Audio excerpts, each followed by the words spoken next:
할렐루야, 거룩하고 복된 주일입니다.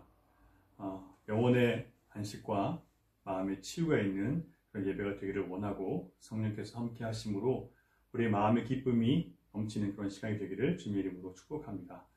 다 함께 기도하심으로 예배 시작하겠습니다. 여호와의 말씀이니라. 그러므로 나의 종 야곱아, 너는 두려워하지 말라. 이스라엘아, 놀라지 말라. 내가 너를 먼 곳으로부터 구원하고 네 자손을 잡혀가 있는 땅에서 구원하리니 야곱이 돌아와서 태평과 안락을 누릴 것이며 두렵게 할 자가 없으리라. 아멘. 살아계신 아버지 하나님, 우리를 세상의 거짓 평안과 거짓 기쁨에서 뽑아내셔서 하나님 나라의 참된 평강과 안식으로 옮겨주신 하나님께 감사와 찬양과 존귀를 올려드립니다. 이 복된 주일 예수 그리스도를 통해서 우리에게 주신 은혜에 감사하며 마음을 다해 주님 앞에 예배하오니 저희 예배를 받아주시고 세상에 빼앗겼던 우리의 마음과 우리의 평강과 감사와 기쁨을 예배 가운데 회복할 수 있도록 도와주시옵소서. 말씀의 능력과 성령의 충만함으로 우리 심령이 달궈지게 하여 주셔서 주님을 더욱 사랑하고 더 뜨겁게 복음의 은혜를 나눌 수 있는 교회 되도록 예배하는 저희 마음에 강력하게 임재하여 주시옵소서. 오직 주님만 영화롭게 하는 이 시간 되기를 원하며 우리 주 예수 그리스도의 이름으로 기원하옵나이다. 아멘.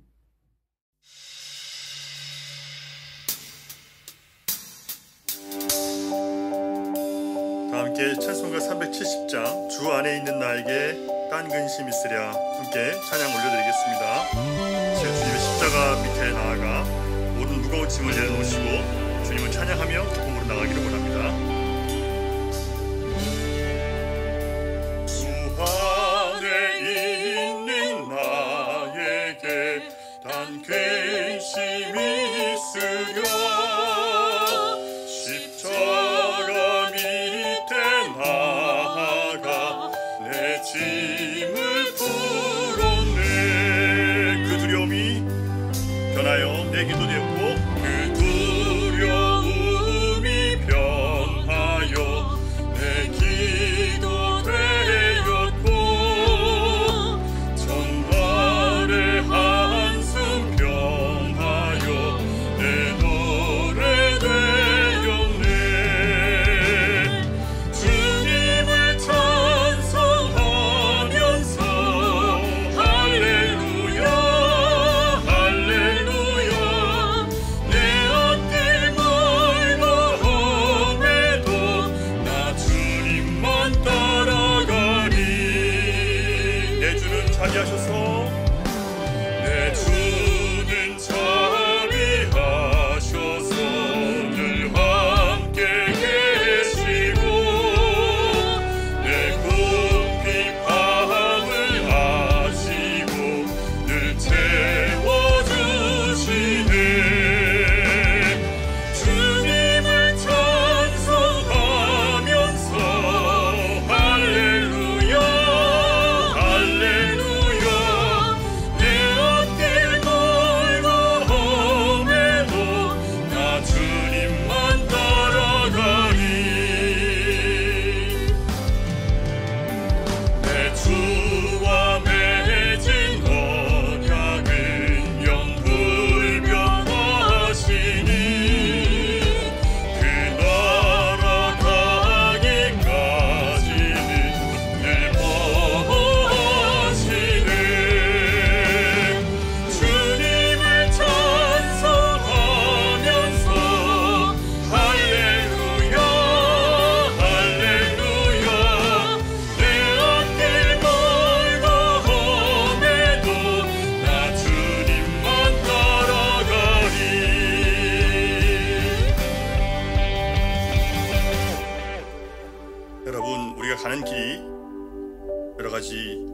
걱정과 두려움이 많은 길이지만 우리가 기도하는 가운데 주님의 동행하심을 믿고 나아갈 때 주님께서 우리 함께 하시고 끝까지 돌봐주실 수 있습니다.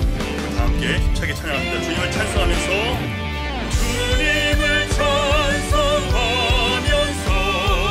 할렐루야 할렐루야 내 앞길 멀고 험해도 나 주님만 따라가리. 주님을 찬송하면서 주님을 찬송하면서 할렐루야 할렐루야 내 앞길 멀고 험해도 나 주님만 따라가리. 주님을 찬송하면서 할렐루야 할렐루야 내 앞길 멀고 험해도 나 주님만 따라가리.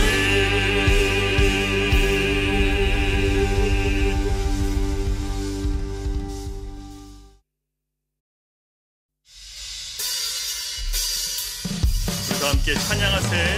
와 함께 소리 높여 찬양 드리세. 찬양 드리겠습니다. 힘차게 우리 박수하면서 찬양할까요?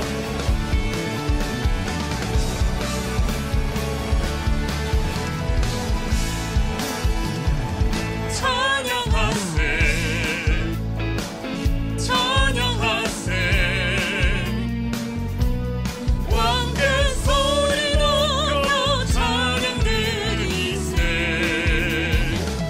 찬양하세 찬양하세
마지막으로 예수로 사네 함께 찬양 드리겠습니다. 우리를 살리시고 우리 길을 인도하시며 우리의 삶을 살게 하시는 주님께 간구하는 마음으로 함께 찬양 드리기를 원합니다.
다 함께 사도신경으로 신앙 고백하겠습니다. 나는 전능하신 아버지 하나님 천지의 창조주를 믿습니다.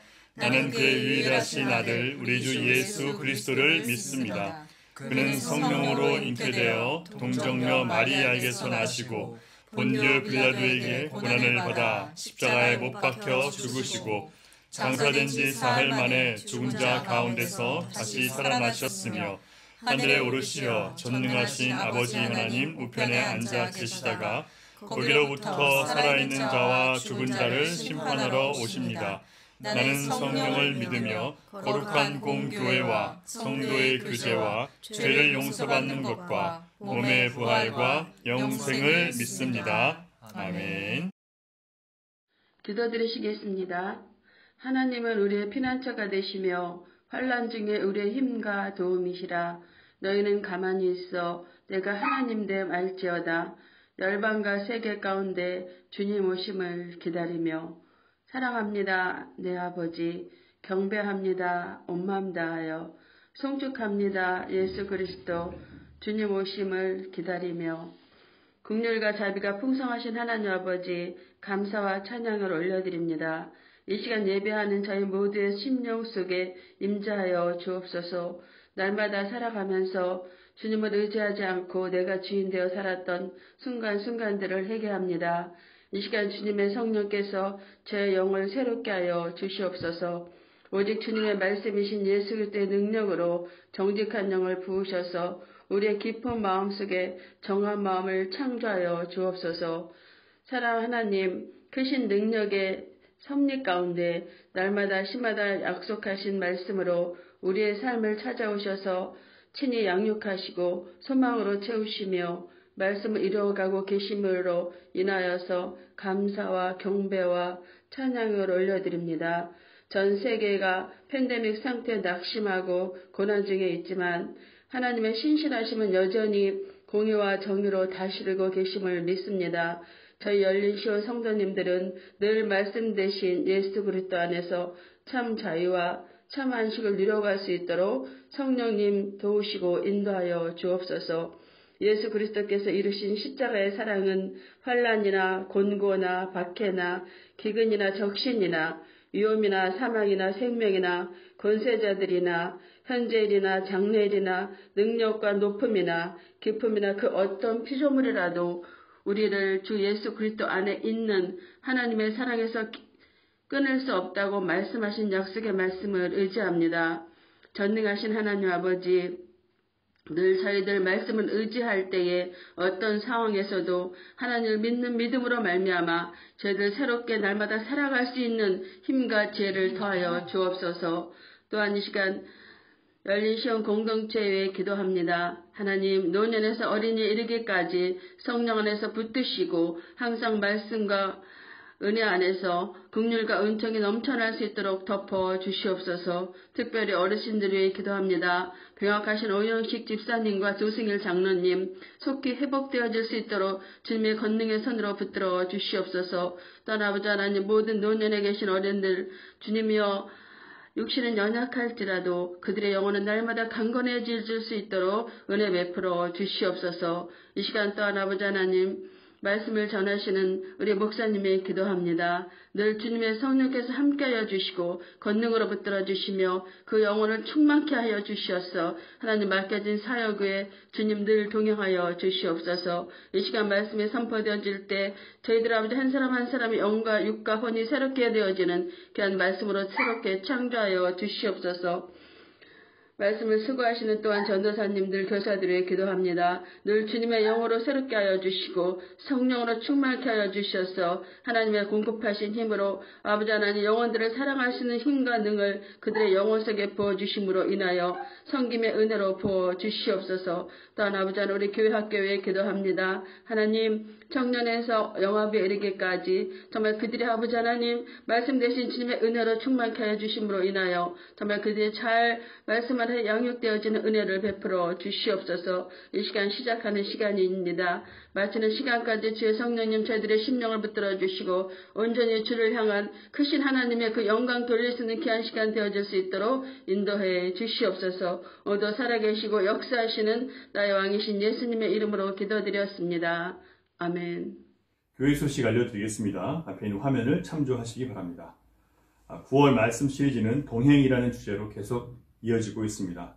주님과 함께 한 걸음 한 걸음 나아가는 복된 저와 여러분 될 수 있기를 바랍니다. 자가격리가 제한적 자가격리로 조금 완화되었습니다. 그래서 돌아오는 금요일 25일부터 교회에서 성령 기도회가 시작됩니다. 주일 예배는 아직 이동할 수 있는 그런 구체적인 사항이 허가가 되지 않았기 때문에 주일 예배는 한동안 가정에서 드리고요. 구체적인 사항이 좀 더 완화되면 그때 다시 한번 여러분에게 광고 말씀드리겠습니다. 정상적인 예배 회복을 위해서 여러분 계속해서 기도해 주시기 바랍니다. 수요 성경 세미나는 레위기 16번째 시간 가정에서 가족들과 함께 자료를 다운로드 받으셔서 함께 예배하고 공부하시기 바랍니다. 예, 교우 동정입니다. 우리 오영식 집사님 5차 항암 치료 후에 요양원에서 요양 중에 계십니다. 많이 건강 회복되시고 좋아지셨다고 연락해 오셨습니다. 저는 계속해서 기도 바라고요. 여러분도 건강하시기를 바라면서 오영식 집사님께서 안부 인사해 주셨습니다. 조승일 장로님 아직 중환자실에 입원 중이십니다. 빨리 회복되어서 요양시설로 옮길 수 있도록 여러분 기도해 주시기 바랍니다. 마지막으로 재정부 광고일입니다. 주일 헌금 준비해 주실 분들 재정부 김대영 집사님께 연락해 주시기 바랍니다. 이상입니다. 오늘 우리에게 주시는 하나님 말씀은 베드로 전서 2장 6절부터 9절까지 말씀입니다. 베드로 전서 2장 6절부터 9절, 제가 가진 성경으로는 378면에 있습니다.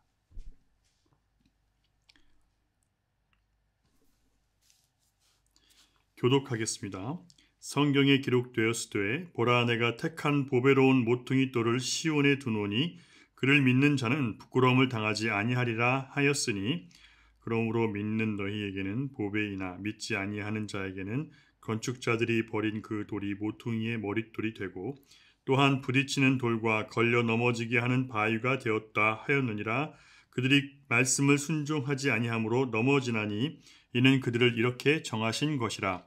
그러나 너희는 택하신 족속이요 왕같은 제사장들이요 거룩한 나라요 그의 소유가 된 백성이니 이는 너희를 어두운 데서 불러내어 그의 기이한 빛에 들어가게 하신 이의 아름다운 덕을 선포하게 하려 하심이라. 아멘. 지난주에 우리는 선지자는 하나님의 메시지를 가지고 사람에게 나아오고 제사장은 죄인을 대신하여 거룩하신 하나님께 나아가는 것이라고 배웠습니다.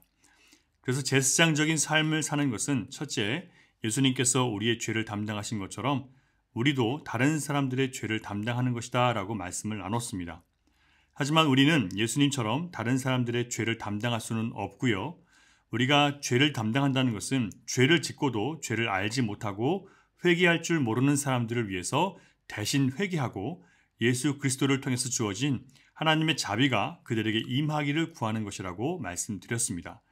그러므로 우리가 거룩한 대제사장의 삶을 사는 것은 예수님의 십자가 공로를 의지해서 그들의 용서를 대신 구하는 중보 기도자의 삶을 사는 것이다 라고 말씀을 드렸습니다. 오늘은 계속해서 제사장의 길을 걷는 것이 무엇인지 함께 말씀을 나누고자 합니다. 지난주 거룩한 제사장의 길에 대해서 말씀을 나눴다면 오늘은 왕같은 제사장의 길이 무엇인지 함께 본문을 통해서 말씀을 묵상하고 왕같은 제사장의 삶을 우리가 어떻게 살아갈 수 있을지를 함께 생각해 보고자 합니다. 복음주의 연합에서 활동하고 있는 기독교 작가인 그렉 모어스는 오늘 우리는 죄가 죄로 여겨지지 않는 시대 가운데 살고 있다라고 그렇게 기록합니다.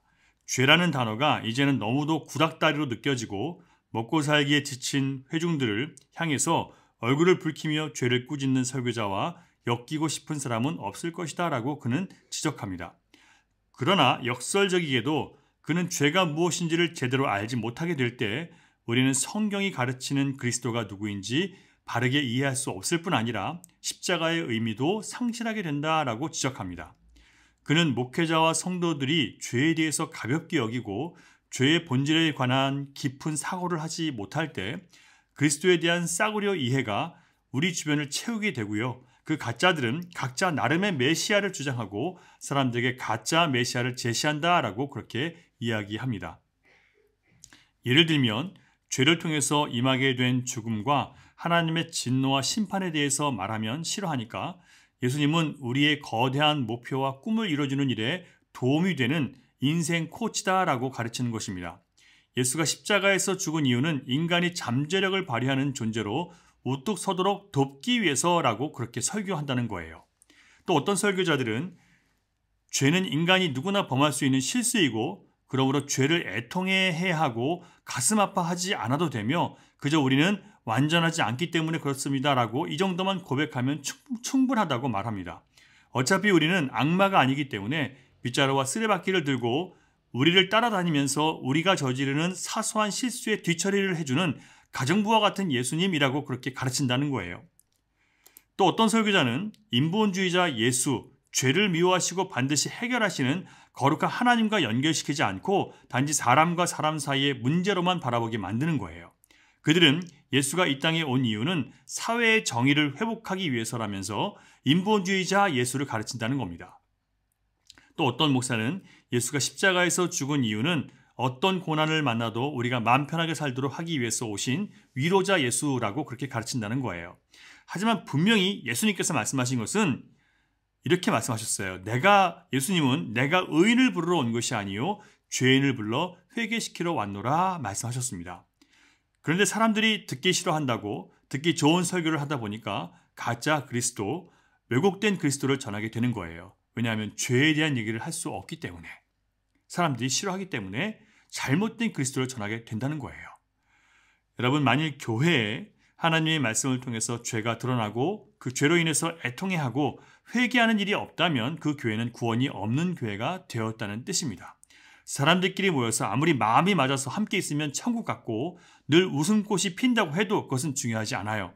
말씀으로 인해서 내 죄가 드러나고 우리의 죄가 드러나서 그 죄로 인해서 함께 애통해야 하고 그 죄를 위해서 죽으신 예수 그리스도의 은혜를 믿고 기도하면서 서로를 죄로부터 건져내는 일을 하지 않는다면 그 교회는 천국처럼 보이지만 지옥이라는 거예요.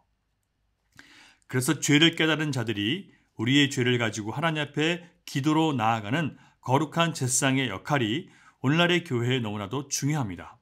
제사장의 타락이 교회 전체와 신자들의 타락으로, 사회의 타락으로 이어질 수 있기 때문에 그래요. 그 증거가 에스겔 22장 26절 말씀에 나옵니다. 함께 한번 읽어보겠습니다. 화면을 보시기 바랍니다. 시작. 그 제사장들은 내 율법을 범하였으며 나의 성물을 더럽혔으며 거룩함과 속된 것을 구별하지 아니하였으며 부정함과 정한 것을 사람이 구별하게 하지 아니하였으며 그의 눈을 가리어 나의 안식일을 보지 아니하였으므로 내가 그들 가운데에서 더럽힘을 받았느니라.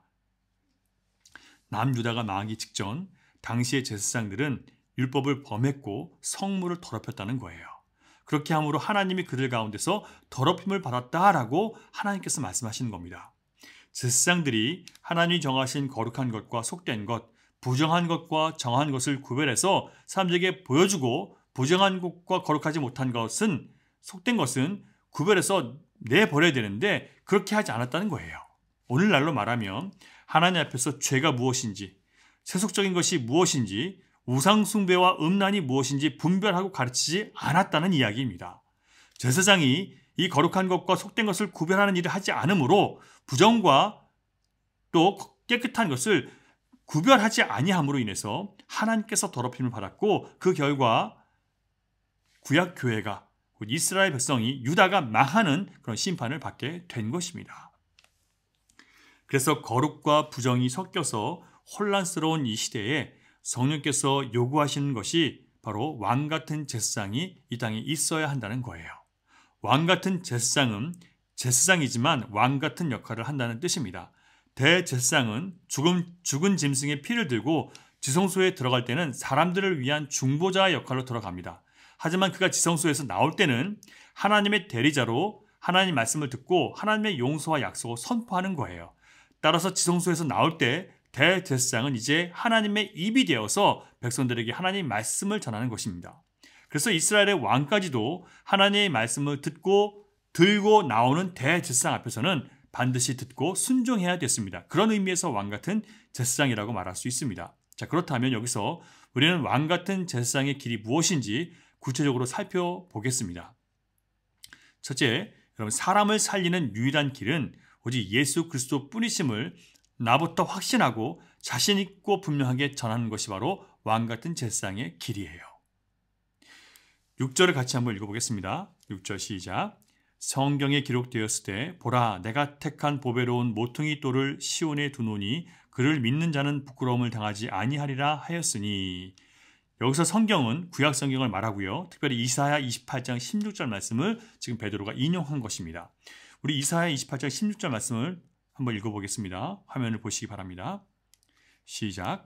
그러므로 주 여호와께서 이같이 이르시되 보라 내가 한 돌을 시온에 두어 기초를 삼았노니 곧 시험한 돌이요 귀하고 견고한 기초돌이라. 그것을 믿는 이는 다급하게 되지 아니하리로다. 아멘. 여러분, 이 말씀은 우상을 숭배하고 하나님을 버리고 다른 나라의 힘을 의지했던 왕과 백성들에게 이사야가 하나님의 심판을 선언하자 그 예언의 말씀을 거짓이라고 거짓 선지자들이 말했고요. 그리고 그 거짓 선지자들이 얘기하는 듣기 좋은 말에 속은 백성들을 향해서 하나님께서 이사야를 통해서 분별하라고 주신 말씀이었어요. 거짓된 위로를 전하는 제사장과 거짓 선지자들의 말을 듣고 평안하다, 안전하다고 하는 백성들은 예루살렘과 함께 망할 것이지만 하나님이 보내신 한 돌, 시험한 돌로 귀하고 견고한 기초돌을 믿는 자들은 당황하거나 실망하지 않을 것이라는 말씀이에요. 여기서 시험한 돌은 기초돌로 삼기 위해서 먼저 여러 연단과 시험을 거쳐서 그 돌이 단단하고 지탱할 만한 힘이 있다는 것이 검증된 돌이라는 뜻입니다. 하나님께서 친히 시온에 두신 이 한 돌은 시험과 연단을 통해서 기초돌로 쓰기에 확실하고 분명하기 때문에 그 기초돌 위에 세워진 믿음의 집은 결코 무너지지 않습니다. 수치를 당하지 않습니다. 베드로는 예수님의 십자가에서 죽으신 것과 부활하신 것 모두 목격한 사람이에요. 그래서 그는 더욱 성경에 기록된 세상 죄를 대신 지고 죽으신 하나님의 어린 양이 바로 나사렛 예수님이라는 것에 대한 확신이 있었던 거예요. 그래서 그는 다른 제자들과 함께 예수님의 명령을 따라서 예수님이 부활 승천하신 이후에 모여서 함께 마가의 다락방에서 주님이 보내기로 약속하신 성령을 받기 위해서 간절히 기도했습니다. 그가 성경 말씀이 예수님의 십자가와 부활로 성취된 것을 경험하고 메시아이신 예수님의 약속을 따라서 기도함으로 성령의 충만을 받은 후에 그는 능력 있게 그리고 담대하게 예수 그리스도를 자랑할 수 있었습니다. 베드로는 너무나도 확신에 차 있었어요. 반면에 우리는 복음을 부끄러워할 때가 많고 내가 전하면서도 그 전하는 것에 대한 확신이 없을 때가 있어요. 왜 그럴까요? 그 이유는 우리가 칭찬과 격려를 못 받아서 그런 것이 아니라 우리가 얼마나 죄인인지에 대한 깊은 깨달음과 자기 반성이 없어서 그런 거예요. 또한 우리는 나의 구원이 참된 구원인지 아닌지를 시험해 보려고 하지 않고 그냥 적당하게 믿기 때문에 구원에 대한 확신이 없는 거예요. 우리가 예수 그리스도를 구주로 고백했으면 이제부터는 내가 그리스도께서 명령하신 십자가의 삶을 살고 자기 부인에 대해서 생각하면서 사는 것이 이제는 시작됐다는 뜻입니다. 그러므로 이제 자기를 부인해야 되고요. 십자가의 요구에 우리가 순종해야 된다는 이야기예요. 그 주님이 가라고 하신 길을 갈 때 구원의 확신이 더 분명해지고 확고해지는 거예요. 그런데 그런 삶 자체를 생각해 보지도 않고 내가 살던 대로 그대로 살고 내가 믿고 싶은 대로 믿고 내가 하고 싶은 만큼만 따라갈 때 어떻게 구원이 확신이 들 수 있겠습니까? 여러분, 믿음의 확신은 내가 믿음으로 살아갈 때 생기는 거예요. 믿음은 어떤 우리의 공로와 의로움도 요구하지 않습니다. 하지만 우리가 진짜 신자가 되면 우리는 의롭고 선하게 살고자 하는 내 마음의 주인에게 반응할 수밖에 없게 돼요. 선하고 의롭게 살기를 원하시는 내 마음의 주인에 반응할 수밖에 없고요. 거기에 순종하지 않을 때 마음이 괴롭게 되어서 회개할 수밖에 없고 그런 자신의 삶을 거역하는 삶을 돌이킬 수밖에 없게 되어 있습니다. 제랄드 윌슨이 쓴 교회를 위협하는 사탄의 8가지 거짓말, 거짓 복음이라는 책에서 그는 이렇게 말합니다. 그 거짓 복음이 뭐냐면요. 첫 번째, 하나님은 오직 내가 행복하길 바라셔. 두 번째, 인생은 한 번뿐이야. 그러니까 즐기라는 거죠. 세 번째, 너만의 진리로 살아가는 거야. 네 번째, 지금 네가 느끼는 것을 믿어. 다섯 번째, 네 인생은 네가 만들어가는 거야. 여섯 번째, 모든 것을 내려놓고 하나님이 하시게 하자. 말은 이렇게 하면서 내가 해야 할 일들, 내가 하나님께 순종해야 할 일들을 하지 않는 사람들, 그것에 대한 말씀이에요. 일곱 번째, 십자가는 사랑이야. 하나님의 진노와 상관이 없어. 여러분, 십자가에는 하나님의 진노가 예수님께 쏟아진 거예요. 죄에 대한 하나님의 진노가 들어있습니다. 그래서 십자가 안에는 하나님의 진노를 대신 감당한 예수님의 사랑, 그러므로 예수님이 그 안에서 정의가 선포되고 정의가 이루어졌다는 것을 우리는 알아야 되는 거예요. 마지막으로 8번째, 하나님은 스스로 돕는 자를 도우셔. 이거는 성경에 나오는 말씀이 아닌데 많은 사람들이 이것을 성경 말씀으로 알고 있습니다. 거짓 복음이에요. 놀랍게도 사탄이 하는 이런 거짓말은 영혼을 상하게 하고 아프게 하거나 낙심하게 하는 말이 아니라 오히려 위로와 격려와 희망을 주고 긍정적인 축복의 말처럼 들린다고 그는 지적하고 있습니다. 주님 앞에 자기를 부인하지 않고 십자가를 지려고 하지 않는 사람들에게 이런 사탄의 거짓 복음은 십자가를 외면하고 말씀에 순종하지 않고 있는 자신에 대해서 큰 위로가 될 수 있고요. 격려가 될 수 있습니다. 그러나 그들은 계속해서 죄 가운데 머물게 될 것이고 소망이 없는 위로를 붙든 결과로 허무와 공허함으로 그 끝을 맞이하게 됩니다. 여러분, 우리는 죄를 죄라고 하지 않으며 진리는 없고 각자 자기 마음의 진리라고 느끼는 것을 따라가는 것이 진리다라고 주장하는 포스트 모던 시대에 살아가고 있습니다. 그래서 우리가 성경 말씀을 가지고 예수 그리스도가 하나님이시고 그 하나님께서 예수를 통해서 죄를 사하기 위해서 보내신 유일한 구원자가 바로 예수 그리스도라는 것을 우리가 말로 증명하고 전하는 것이 전보다 더 힘들어졌습니다.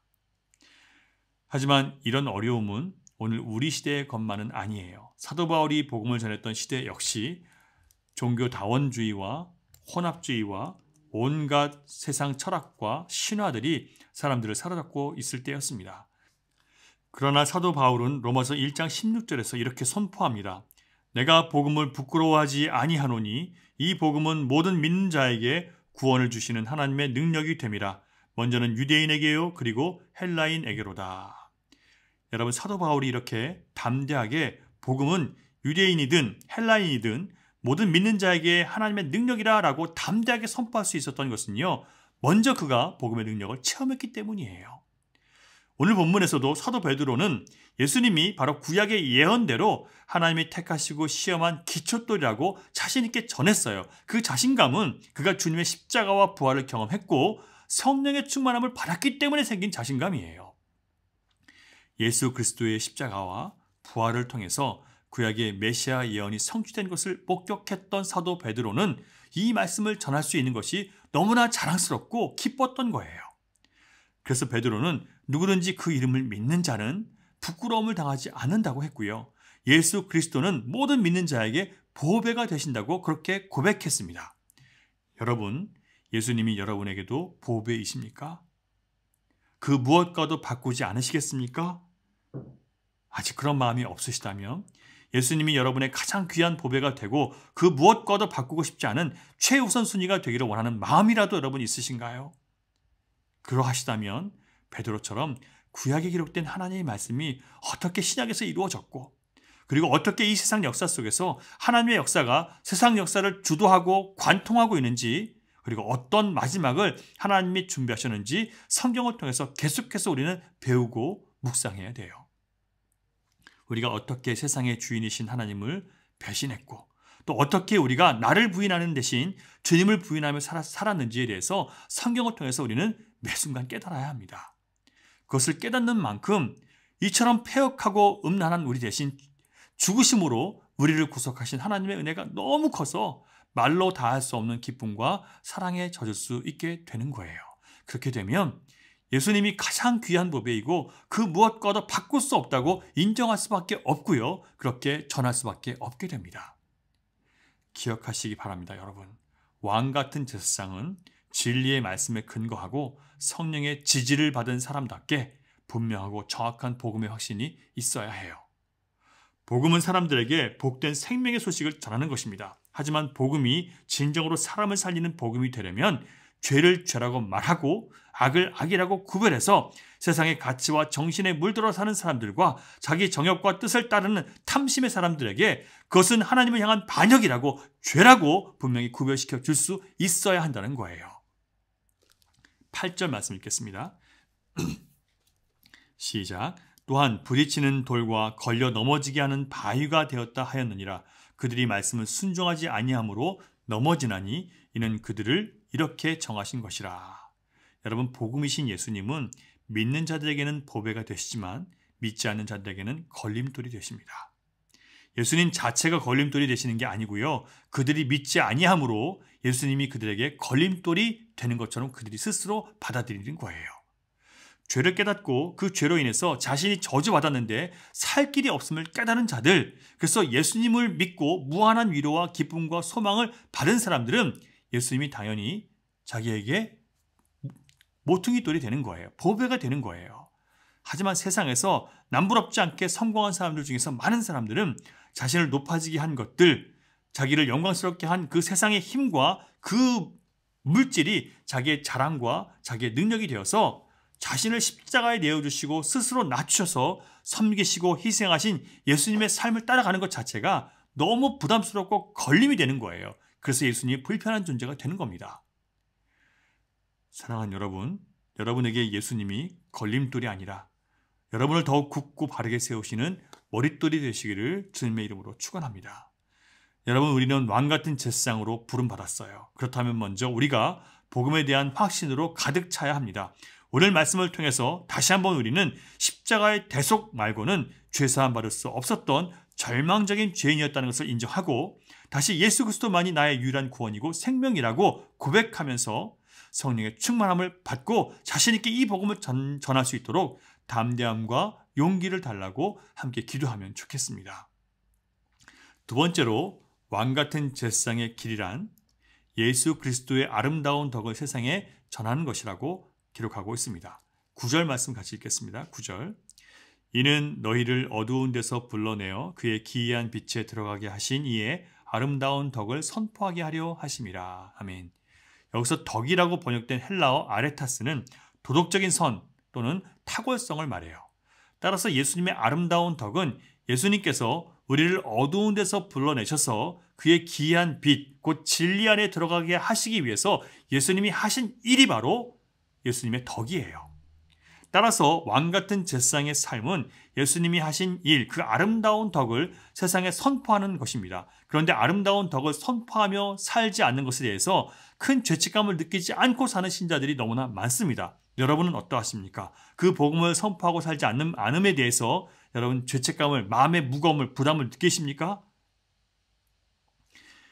휘튼 칼리지의 교수이고 작가인 트레빈 왁스 목사님은 그가 상담한 사람들 중에서 두 부류의 사람들을 만났다라고 얘기합니다. 한 부류의 사람은 자기가 참 성도라고 생각하지만 실제로는 그렇지 않은 사람들이고, 또 다른 부류의 사람은 자기가 참 성도가 아니라고 생각하는데 실제로는 참 성도인 사람들이 있다고 얘기합니다. 자신이 상담한 어떤 형제의 이야기를 들려주는데요. 샘이라는 20대 청년은 최근 자신의 사업의 수익이 줄어들자 하나님과 교회에 대해서 화가 단단히 났다는 거예요. 그래서 상담하는 목사님을 찾아왔는데, 씩씩거리면서 찾아왔는데 목사님이 그에게 몇 가지 질문을 던졌는데 그는 예수님을, 복음을 진짜 믿은 게 아니라는 것을 금방 느꼈다는 거예요. 몇 가지 질문을 던졌는데 그는 현재 자신의 여자친구와 동거 중이고 교회에도 거의 출석하지 않고 있다는 거예요. 지금 그에게 가장 중요한 목표는 돈을 많이 버는 일이라는 거예요. 자신이 크리스천이라고 말을 하지만 크리스천인의 삶을 살고 있지는 않습니다. 상담하는 목사님은 그에게 진심 어린 회개의 열매를 볼 수 없었고 자신이 교회 공동체에 헌신하지 않는 것에 대해서, 또 하나님의 이름을 위해서 살아간다는 것이 무엇인지 알지 못하고 그것에 대해서 생각하지 않는 것에 대해서 전혀 불편함과 거리낌이 없다는 것을 알게 된 거예요. 또한 삶의 우선순위가 잘못되어 있고 성적으로 부도덕한 것에 대해서 그는 전혀 불편함을 느끼고 있지 않았다는 겁니다. 그런데도 그는 10년 전에 참석했던 한 청소년 집회에서 복음을 듣고 손을 들어서 이제 나는 믿기로 결심했고 그때 교인 등록 카드를 작성했고 그것 때문에 자신은 천국 입장권을 얻었다고 얘기합니다. 그래서 자신은 확실히 구원받았다고 그렇게 우기더라는 거예요. 저도 이런 신자들을 간혹 만나 봅니다. 교회는 오고 싶을 때 오고 연례 행사처럼 출석하고 주님께 헌신되어 있지도 않고 주님과 관계된 삶을 살지도 않아요. 받은 구원과 은혜에 감사하는 것 본 적이 없고요. 늘 불평과 하나님을 향한 원망, 다른 성도들을 향한 그런 비난만 하는 사람이에요. 자신이 하고 싶은 대로 살면서 자신은 양심에 걸리는 일은 하나도 한 적이 없다고 그렇게 말을 합니다. 하지만 여러분, 그런 양심은 거듭난 양심이 아니라 부패한 사람의 양심이에요. 그런데도 그들은 자신들이 예수를 믿는다고 말을 합니다. 여러분 어떻게 생각하십니까? 다시 본문으로 돌아가셔서요. 우리가 읽지 않았지만 2장 2절 말씀, 베드로전서 2장 2절 말씀을 한번 같이 읽어보겠습니다. 시작. 갓난 아기들 같이 순전하고 신령한 젖을 사모하라. 이는 그로 말미암아 너희로 구원에 이르도록 자라게 하려 함이라. 아멘. 여러분, 구원은 구원에 이르도록 신앙이 자라나야 된다고 분명히 기록하고 있습니다. 어머니 젖을 사모하는 아기처럼 우리가 말씀을 사모해야 되는데 그렇게 해야 구원에 이르도록 성장한다는 거예요. 정말 예수 그리스도를 믿는 것은 나의 의로움이나 양심의 떳떳함을 의지하는 것이 아니고 말씀을 사모함으로 그 말씀이 나의 영과 혼, 그 생각과 마음과 정신에 죄를 드러내고 그 드러난 죄 때문에 성령 안에서 탄식하고 회개함으로 내가 예수님을 믿기로 결단하고 그리고 내가 믿은 예수님을 닮아가는 그 닮아감으로 성숙함이 나타나는 것이 진짜 신앙이라는 거예요. 그러니까 지금 제가 말씀드린 이 모든 것들이 하나로 연결되어 있는 거예요. 이것이 하나로 끊겨져 있으면 그 사람은 진짜 신앙인이 아니란 얘기예요. 우리가 정말 십자가의 피로 씻김 받아서 죄사함 받아서 하나님의 인자하심을 맛본 사람이라면 말씀 안에서 반드시 자라난다고 사도 베드로는 기록하고 있습니다. 그리고 바깥 어두운 데서 생명으로 옮겨주신 예수 그리스도의 아름다운 덕을 기뻐하며 자랑하게 될 수 있습니다. 저는 그리스도의 아름다운 덕을 가장 잘 표현한 것이 빌립보서 2장 6절과 8절 말씀이라고 생각합니다. 함께 한번 읽어보겠습니다. 화면을 보세요. 시작. 그는 근본 하나님의 본체시나 하나님과 동등됨을 취할 것으로 여기지 아니하시고 오히려 자기를 비워 종의 형체를 가지사 사람들과 같이 되셨고 사람의 모양으로 나타나사 자기를 낮추시고 죽기까지 복종하셨으니 곧 십자가에 죽으심이라. 아멘. 여러분, 예수님은 하나님이세요. 세상을 창조하셨고 다스리는 주인이세요. 또 심판의 주인이세요. 그런데 온 세상의 주인이신 예수님께서 자신을 비우시는데 어디까지 비우셨냐 하면 종의 모습으로 낮춰지는 데까지 자신을 비우셨어요. 그래서 이 땅에 사람의 모습으로 오셨습니다. 왜냐하면 죄 지은 영혼을 구원하기 위해서는 주인의 권세로 때려서 되는 게 아니라 주인이 먼저 자신의 마음을 열고 종의 마음으로 자신을 낮춰야 구원할 수 있기 때문이었던 거예요. 종은 주인의 마음을 이해할 수 없어요. 하지만 주인은 자신의 마음을 낮춰서 종의 입장과 같은 마음을 충분히 이해하려고 노력하면 이해할 수 있어요.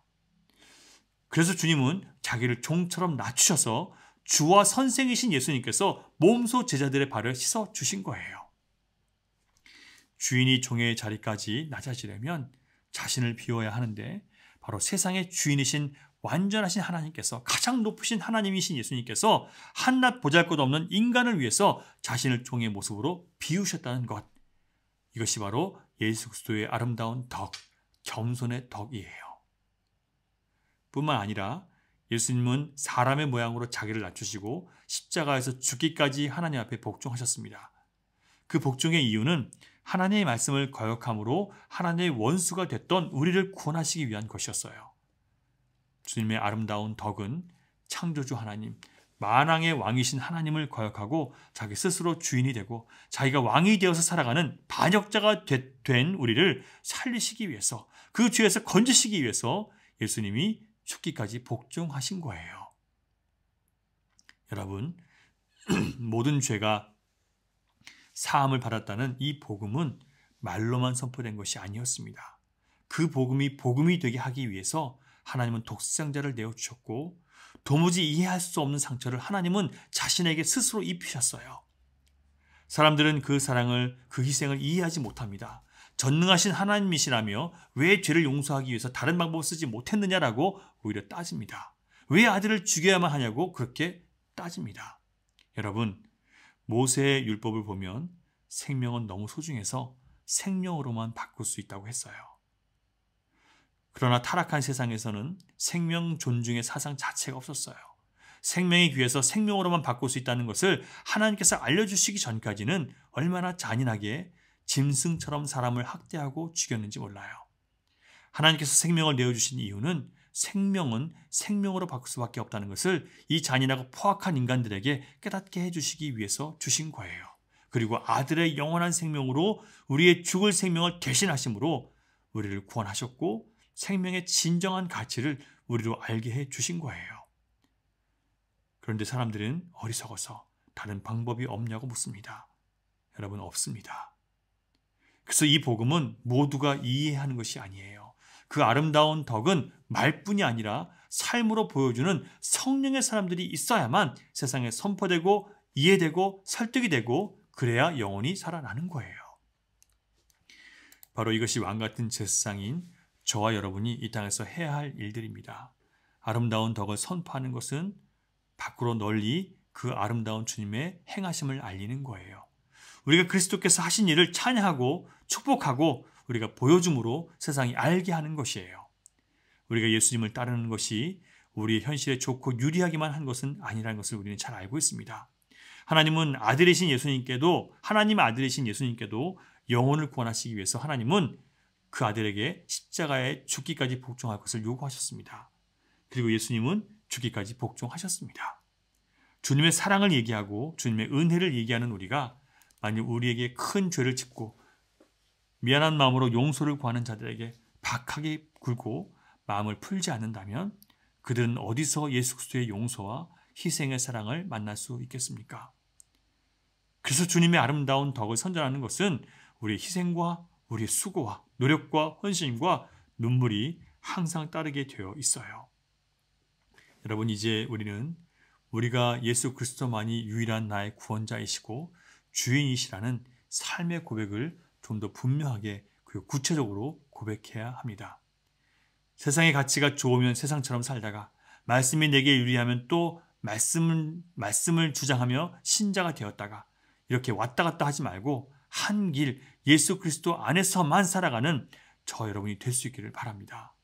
우리를 구원하시기 위해서 자기를 비우시고 종이 되어 주셨던 예수님처럼 우리도 나를 위한 생각, 나를 위한 마음을 더 비워서 겸손한 종의 모습으로 세상에 드러나면 좋겠습니다. 남들의 희생을 바라고 남들의 수고를 기다리는 못된 마음을 이제는 버리고 원수였던 우리를 위해서 먼저 죽기까지 복종하신 예수님처럼 사람을 살리는 일을 위해서 더 나를 부인하고 희생하고 굴욕도 참고 수치도 견디면 좋겠습니다. 정말 그렇게 되기를 위해서 우리 함께 기도하면 좋겠습니다. 다시 성령의 임재하심 가운데 왕같은 제사장의 길을 회복하는 우리와 우리 가정이 되기를, 우리 교회와 이 땅의 교회가 되기를 간절히 바라면서 이 말씀 전해드렸습니다. 기도하겠습니다. 하나님, 이렇게 예수 그리스도는 자신을 온전히 비워 종의 모습으로 나타나셨고 자기를 죽기까지 복종하심으로 죄의 종이 되어 영원한 저주와 사망 가운데 있었던 우리를 다시 생명으로 이끌어내어 주셨습니다. 하나님, 이렇게 참된 제사장의 삶은, 왕같은 제사장의 삶은 죄를 죄라고 온전히 드러내고 고백하며 악한 것을 악한 것이라고 온전히 고백함으로 죄를 드러내되 예수 그리스도의 심장으로 또 용서하고 사랑하는 것이라는 것을 다시 한번 우리가 깨닫게 해주셔서 감사드립니다. 하나님, 이전에 우리가 어떻게 살았든지 간에 이제 주님께서 우리에게 보여주신 왕같은 제사장의 삶을 살아갈 수 있도록 하나님 도와주시옵소서. 주님, 남들을 위해서 희생과 수고를 강요하는 삶을 버리게 하시고 예수님처럼 먼저 내가 나를 비워서 종의 모습으로 사랑하고 희생하고 용서하고 또 덮어주는 그런 마음을 가질 수 있도록 하나님 이 시간 성령으로 우리의 마음을 새롭게 해 주시옵소서. 주님, 우리의 이 마음의 고백을 담아서 하나님께 예물을 올려드립니다. 모든 것이 주님께로 왔음을 알고 주신 은혜에 감사해서 물질을 올려드립니다. 하나님, 이 물질과 함께 주님을 향한 우리의 사랑과 헌신과 마음을 받아주시고 이제 남은 인생 오직 하나님 나라를 위해서 영혼을 살리고 가난하고 소외된 영혼들에게 위로와 소망을 나눠주는 하나님의 교회를 위해 쓰임받는 남은 삶이 되게 해주시옵소서. 주님, 어려운 가운데 힘을 다해 주님 앞에 예물을 구별해 올려드린 하나님 한 사람에게 하나님 은혜 베풀어 주시고 경제적으로 어려운 이 때에, 이 흉년의 때에 하나님 모든 마음의 염려와 근심을 주님께 온전히 맡기고 감사와 기쁨을 회복할 수 있도록 도와주시옵소서. 저희들의 가정과 기업을 지켜주시고 항상 복을 나눠주며 베풀며 행복한 주님의 거룩한 자녀가 되도록 하나님 우리 마음을 부유하게 해 주시옵소서. 감사드리며 예수님 이름으로 기도드립니다. 아멘. 우리 결단의 찬양 430장 주와 같이 길 가는 것 힘차게 함께 찬양 드리겠습니다. 한 걸음 한 걸음 주님과 함께 걸어갑니다.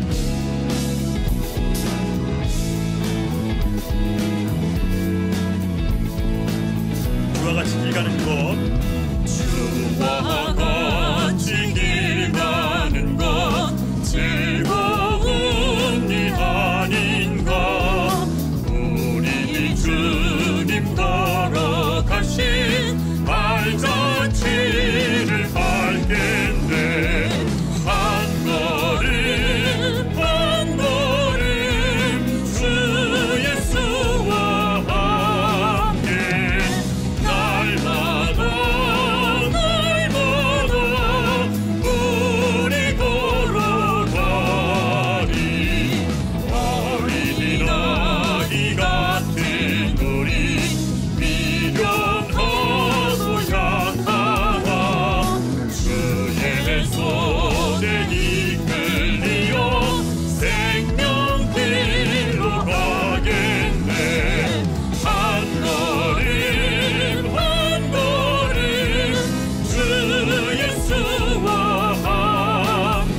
크게 들어 올라갈 때까지 주와 같이 걷겠네. 한 걸음 한 걸음 주 예수와 함께 날마다 우리 걸어가. 한 걸음 한 걸음 주 예수와 함께 날마다 우리 걸어가리.